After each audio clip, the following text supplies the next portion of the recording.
Hello guys, welcome back to Enable Website Design. In this video we are going to discuss how you can add a custom cursor in your WordPress website. So first of all, let me go in website dashboard and we need to install a free plugin. You can go to WordPress plugins.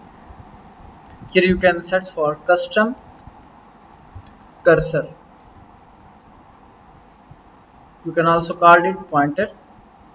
So let me install this plugin and then activate. Then click on settings. Here you can see these are the different cursor types. You can add text cursor, image, icon, shapes, animated. So let me select these icons, scroll down.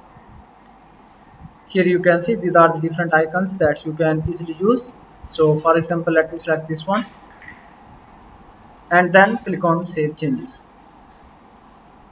Now let's go and reload website page. Now here you can see it's working fine.